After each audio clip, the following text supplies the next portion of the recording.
Hello, ഇന്നത്തെ ഉച്ചയൂണ് കാണാം. ഇന്ന് രാവിലെ മുതലേ ഭയങ്കര മഴയായിരുന്നു. എങ്കിലും ഇവിടെ ഓരോരോ ആവശ്യങ്ങൾ നടക്കാനായിട്ട് പോകണമല്ലോ. എൻ്റെ ഷുഗർ ചെക്ക് ചെയ്യാനായിട്ട് ഞാൻ ഒരു 7:45 8 മണിയാവുന്നതിന് മുമ്പേ പോയി.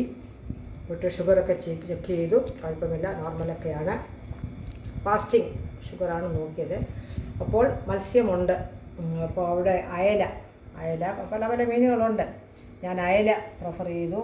1 കിലോ അയല 250 രൂപയാണ്. 1 കിലോ വാങ്ങിച്ചു.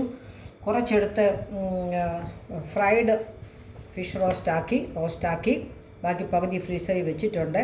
ഇതിനെയും ബാക്കി വൻപയറല്ല ചെറുപയറും പപ്പായയും കൂടെ ഉള്ളൊരു എരിശ്ശേരി. പപ്പായ സ്റ്റോക്ക് ഉണ്ട്, തീർന്നില്ല, ഇനിയും ഉണ്ട്. ഓരോ ദിവസം നമുക്ക് എടുക്കണം. പപ്പായ നല്ലതാണ്, ഷുഗറും അല്ലാത്തവർക്കും എല്ലാവർക്കും നല്ലതാണ്. പിന്നെ ഉരുളക്കിഴങ്ങ് മെഴുക്കുവരട്ടിയും എല്ലാം വന്നു കഴിഞ്ഞിട്ട് കുറേശ്ശെയാണ് ചെയ്തത്. ഉരുളക്കിഴങ്ങൊന്നും അധികം കഴിക്കണ്ട.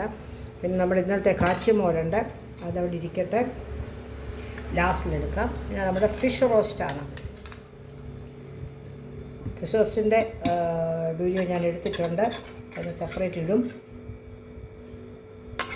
ഈസിയാണ്, പെട്ടെന്ന് നമുക്ക് ഫിഷ് കറിയെക്കാട്ടിലും കുറച്ചുകൂടെ ടേസ്റ്റായിട്ട് നമുക്ക് കഴിക്കാൻ. ആരെങ്കിലും ഒരു ഗസ്റ്റ് വന്നാലും അയലക്കറി വേവിച്ച് കൊടുക്കുന്നതിനെക്കാട്ടി നല്ലതാണ് ഫിഷ് റോസ്റ്റ്, അല്ലേ? അതാണ് എല്ലാവരും പ്രിഫർ ചെയ്യുന്നത്. ഒരു മോഡേൺ ഫുഡായിട്ടൊക്കെ തോന്നും, സംഗതിയൊന്നുമില്ല. അയല ഫ്രൈ ചെയ്തു, ബാക്കി എന്തുവാ ഇഞ്ചി, വെളുത്തുള്ളി, പച്ചമുളക്, സവാള, തക്കാളി, പിന്നെ നമ്മുടെ സ്ഥിരം പൊടികളുമൊക്കെ ചേർത്ത് നല്ലതുപോലെ വിനാഗിരി ഇല്ലാത്തതുകൊണ്ട് പുളിയും ചേർത്തു. നല്ലതുപോലെ വറ്റി വരുമ്പോൾ, പകുതി വറ്റായി വരുമ്പോൾ വറുത്ത മീനും കൂടെ ചേർത്ത് കഴിഞ്ഞിട്ട് മസാല പൊതിഞ്ഞ് ലോ ഫയറിലാക്കി എടുത്താൽ നമ്മുടെ ഫിഷ് റോസ്റ്റ് റെഡിയാകും. ഞാൻ മക്കളൊക്കെ വരുമ്പോഴും പലപ്പോഴൊക്കെ ഇങ്ങനെയൊക്കെ ചെയ്യും. അയല പൊള്ളിച്ചത് ഒക്കെ ഉണ്ടാക്കും. ഇപ്പം ഞങ്ങൾ രണ്ടുപേരും കൂടെ ഉള്ളതുകൊണ്ട് ഒരുപാട് കാര്യങ്ങളൊന്നും ഉണ്ടാക്കാറില്ല. എങ്കിലും ഇന്നത്തെ ഈ അയല കണ്ടപ്പോൾ അങ്ങനെ ഉണ്ടാക്കണമെന്ന് തോന്നി.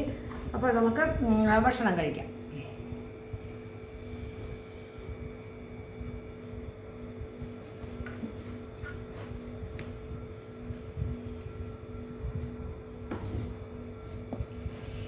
തുടങ്ങാം. പപ്പായ എരിശ്ശേരിയാണ് താരം. ഫിഷ് റോസ്റ്റും നല്ല കോമ്പിനേഷനാണ്.